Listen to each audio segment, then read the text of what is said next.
네, 안녕하십니까. 이 브리핑 17회를 시작하도록 하겠습니다. 오늘은 돌봄 전담사들의 파업에 관련된 이야기를 하고자 합니다. 저는 노동자들의 파업을 찬성합니다. 왜냐하면 그것이 올바른 일이기 때문입니다. 노동자는 기본적으로 약자이고 약자들이 자신의 권익을 지키기 위해서 강자한테 대항하는 방식으로서의 파업은 언제든지 환영이고 저 역시 그건 올바른 행동이라고 봅니다. 그런데 가끔 국민들한테 공감을 얻지 못하고 실패하는 파업들이 있습니다. 얼마 전에 의료계 파업이 있었죠. 그 파업은 성공하지 못했고 국민들에게 공감을 얻지 못했습니다. 그 이유가 무엇이었죠? 네, 그분들의 의견이 옳을 수도 있고 타당할 수도 있습니다. 저는 전문가가 아니라 그쪽 분야 전문가가 아니기 때문에 뭐라 말할 수는 없지만 국민의 공감대를 얻지 못한 이유는 한 가지였죠. 바로 그들이 환자를 볼모로 삼았기 때문입니다. 그 방식이 옳지 않았기 때문에 국민들은 그 파업에 공감할 수 없었던 것이죠. 이번 돌봄 전담사 예고된 파업도 마찬가지입니다. 그분들의 의견이 옳을 수도 있고 타당할 수도 있겠죠. 하지만 무엇보다 방식이 잘못됐습니다. 그들은 돌봄 전담사입니다. 앞에 한 글자가 빠졌네요. 학생입니다. 학생들을 돌봐주는 전담사들입니다. 그런데 그들이 학생들을 볼모 삼고 파업을 한다는 것은 그 방식이 옳지 않습니다. 만약에 그들이 정당한 주장을 하고 싶다면, 그리고 정당하다면 국민들의 공감을 얻고 싶다면 주말에는 왜 못하죠?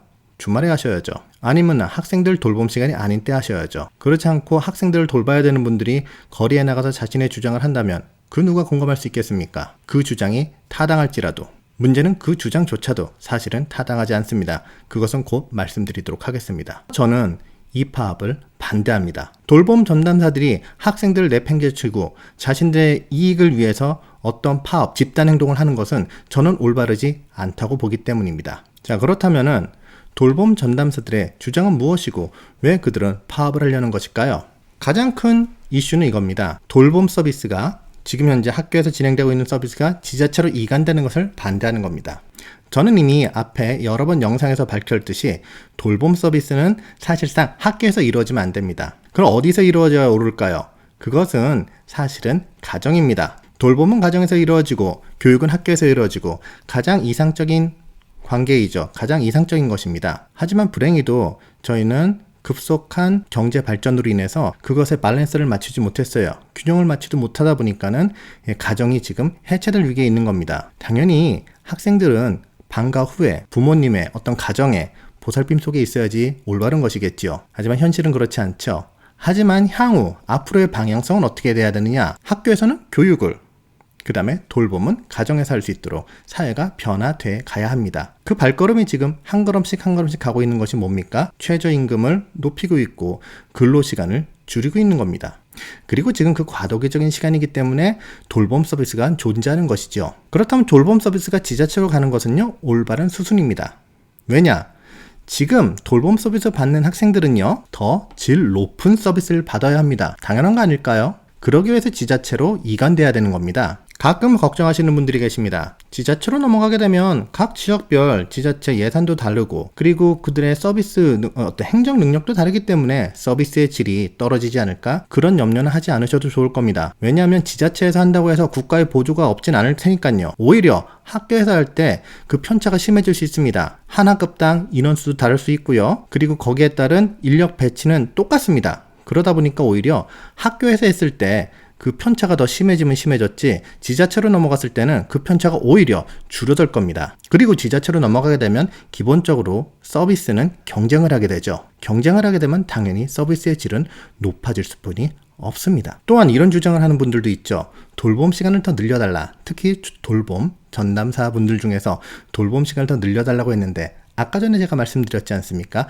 돌봄 시간은 더 줄여나가야지 됩니다. 사회가 그 방향으로 가야지 정상이고 건강한 사회가 되는 겁니다. 그리고 지자체 이관이 마치 민간 위탁교육이다 라고 해서 거기에 대해서 걱정하시는 분들이 계시는데 절대 그렇지 않습니다. 호도되지 마십시오. 오히려 어떻게 보면 지금이 민간 위탁이나 다름없습니다. 지자체로 이관되게 됐을 때는 오히려 지금 돌봄 전담사 인력 관리가 보다 체계적으로 될 것이고 보다 양질의 인력을 제공할 수가 있을 겁니다. 솔직히 저는 교사입니다. 교직 경력이 20년을 넘었고 저 역시 돌봄 전담을 해본 경력이 있습니다. 부끄러운 고백을 하나 하자면 저도 인력 관리를 제대로 하지 못했습니다. 사실 현장에 있는 선생님들이 돌봄 전담사 인력 관리한다는 것이 쉽지 않습니다. 선생님들 성향 자체가 그래요. 그러다 보니까는 아무래도 그냥 좋은 게 좋은 거다 이런 식으로 넘어가는 경우가 없잖니 있습니다. 하지만 지자체로 넘어가면 하나의 시스템화가 될 겁니다. 그 시스템화는 결국은 양질의 돌봄 전담사를 만들어낼 것이며 그리고 그 서비스는 결국 학생들한테 갈 겁니다. 지자체로 넘어간다고 민간 위탁이 된다? 절대 그렇지 않을 것입니다. 그리고 이런 걱정을 하시는 분들도 계시죠. 주로 돌봄 전담사들 분들 중에서 지금은 무기계약직으로 정년이 보장되는데 만약에 지자체로 이관되게 됐을 때는 일자리가 사라질 것이다 걱정하시는데 과연 그럴까요? 능력 있고 정말로 훌륭하신 분이라면 지자체에서 아마 서로 모셔가려고 할 겁니다. 안 그럴까요? 왜냐면 어차피 돌봄 전담사는 필요합니다. 인력의 수요가 필요해요. 수요가 있는데요. 공급이 더 양질의 공급이 되겠죠. 그리고 자신의 일자리를 위해서 돌봄 전담사분들이 어떤 주장을 하고 파업을 한다는 거는 뭔가 앞뒤가 바뀐 거죠. 왜냐하면 돌봄 전담사분들은 학생들 때문에 존재하는 거지 학생들이 돌봄 전담사분들을 위해서 존재하는 건 아니니까요. 네, 그래서 어떤 일자리 걱정을 하시는 분들이 계시는데 정말로 열심히 하시고 훌륭히 하셨다면 그런 부분에 대해서는 걱정하지 않으셔도 될 것 같습니다. 그리고 혹시 부모님들도 많이 알고 계실지 모르겠는데 지역 돌봄센터라는 것이 지금 현재 운영이 되고 있습니다. 서울 지역에서도 운영이 되고 있어요. 실제로 지자체로 이관되는 형식으로 돼 있어가지고 운영되는 곳이 있는데 매우 훌륭하게 잘 운영되고 있습니다. 저는 용인에 있는데 용인에도 지역 돌봄센터가 있는데요. 아주 전문적인 인력이 전문적인 프로그램을 통해서 아주 잘 운영되고 있습니다. 아마 이러한 것이 확대되면 이 혜택은 전부 다 우리 돌봄 서비스가 필요한 학생들에게 갈 겁니다. 또 이런 주장을 하시는 분들도 있습니다. 보육도 교육이다.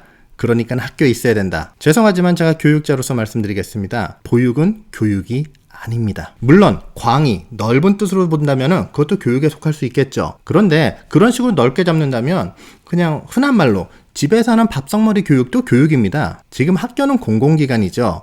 공적 교육을 하는 곳입니다.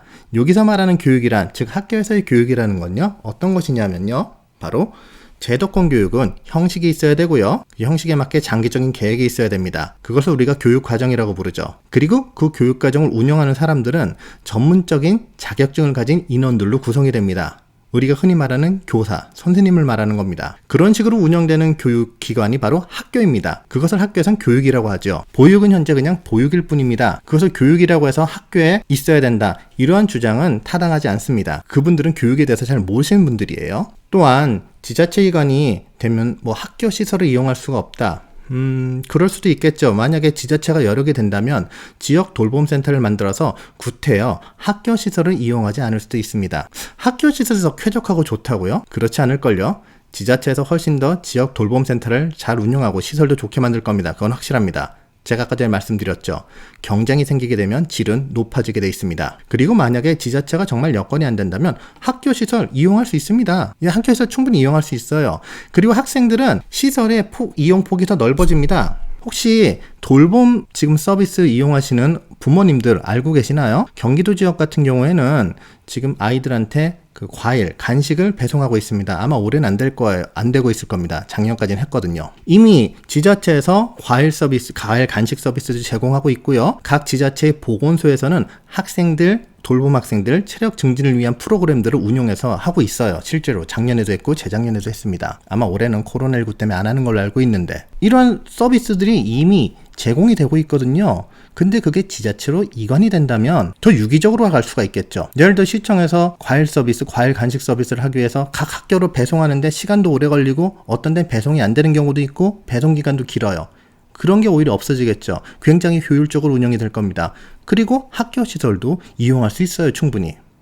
학교는 닫힌 곳이 아닙니다. 열린 곳입니다. 자, 여기서 정리를 하도록 하겠습니다. 돌봄 정책은요. 윈윈을 해야 됩니다. 여기서 윈윈은 누구냐면 바로 학생과 학부모님들이 모두 다 윈윈 할 수 있는 정책으로 가야 됩니다. 그런 방향으로 가야 해요. 여기서의 학생은 돌봄 서비스가 필요한 학생들, 그리고 돌봄 서비스가 필요하지 않은 학생들 모두 포함하는 것입니다. 학부모님들도 마찬가지죠. 돌봄 서비스가 지자체로 이관되게 되면 교육의 질은, 학교 현장의 교육의 질은 당연히 높아집니다. 즉 누수되는 인원도 없을 것이고, 오히려 그 인원과 에너지가 교육에 투자되게 되는 건 당연한 것이죠. 그럼 당연히 교육의 질은 높아지죠. 그런 그것이 돌봄 서비스를 필요로 하는 학생이나 필요하지 않은 학생한테 모두 다 도움이 됩니다. 그것은 학부모님들한테도 마찬가지일 것이고요. 그리고 지자체로 이관됐을 때 제가 말씀드린 것처럼 분명히 서비스의 질은 높아집니다. 그렇게 되면 돌봄 서비스 받는 학생들 역시 높은 질의, 양질의 교육을 받게 될 것이고, 더 좋은 돌봄 전담사분들에게 돌봄을 받게 될 겁니다. 잘 아셔야 됩니다. 이 파업이 누구를 위한 파업인 것인지를. 그리고 선생님들, 현장에 있는 선생님들이 왜 지자체 이관이 맞다고 생각하는지, 그리고 왜 국회의원들이 지자체 이관을 시행하고자 하는지, 이것이 누구를 위한 것인지 잘 생각해 주시기 바랍니다. 자, 오늘 이 영상 여기서 마치겠습니다. 혹시 이 영상에 대한 의견 있으시면 댓글로 남겨주시기 바랍니다. 댓글로 남겨주시면 제가 답변을 드리든지 아니면 추후 영상으로 다시 한번 말씀드리도록 하겠습니다. 감사합니다.